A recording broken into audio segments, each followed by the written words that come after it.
C'est une chose très impressionnante de constater comment chacun se soumettait à Néhémie. Cela en dit plus que vous ne le réalisez, à moins que vous ayez lu très méticuleusement les livres d'Esdras et de Néhémie. Si vous lisez le livre d'Esdras, vous découvrirez qu'il y avait un très grand nombre de personnes, des chefs et des sacrificateurs récalcitrants qui avaient leur propre pensée au sujet des choses, et leur propre volonté et leur propre voix. Simplement, ils ne voulaient pas d'Esdras et de ses idées. Il y a beaucoup de choses personnelles et égoïstes qui se révèlent et s'imposent. Mais quand vous arrivez à Néhémie, tout cela s'en est allé. Quand cet homme fait son entrée, chacun semble lui accorder sa place, reconnaître qu'il est l'homme. Ils agissaient, tous selon ce qu'il leur est dit. Il s'aligne, il peut faire avec eux ce qu'il veut.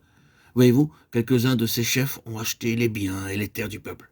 Ils se sont enrichis aux dépens du peuple. Et à cause d'eux, les pauvres sont dans un malheureux état. Et Néhémie dit, maintenant, donc rendez tout cela jusqu'au moindre bout. Remboursez tout centime. Faites cette proposition à un homme quelconque du monde et voyez ce que vous obtiendrez. Mais ces gens-ci le font.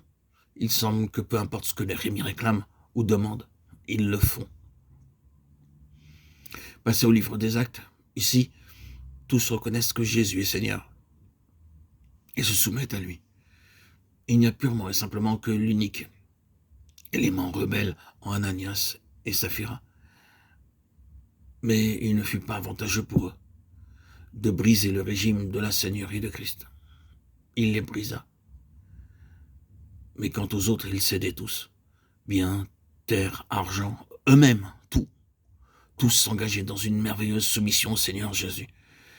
Et vous n'aboutirez nulle part à l'égard de son plein témoignage jusqu'à ce qu'il ait la prééminence et la préséance sur toute vie et sur tout ce que la vie contient.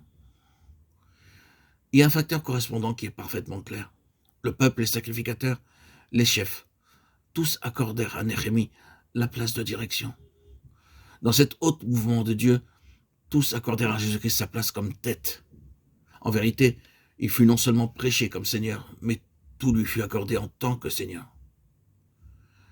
Et puis, une autre chose commune à ces deux livres, le livre de Néhémie, le livre des Actes, est la façon dont tout et tous ont été régis par le témoignage. Ce n'était pas seulement Néhémie, mais la chose que Néhémie soutenait. Ceci se voit sous deux rapports. Premièrement, la muraille. Comment la muraille devint l'objectif et l'intérêt dominant de tous. Si la muraille est un type ou une figure du témoignage du Seigneur Jésus, cela signifie simplement que le témoignage du Seigneur Jésus en plénitude devint pour tous le souci principal. Il n'avait rien d'autre pour le temps présent que son témoignage comme objectif en vue duquel il vivait. La muraille éclipsait tout et tous. Et en fut ainsi dans les premiers jours de cette dispensation. Le témoignage de Jésus éclipsait aussi toute autre chose en sorte qu'il vivait pour son progrès. Il vivait juste pour l'avancement de ce témoignage. Et c'est simplement à cela qu'il pensait et songeait, et ce qu'il projetait.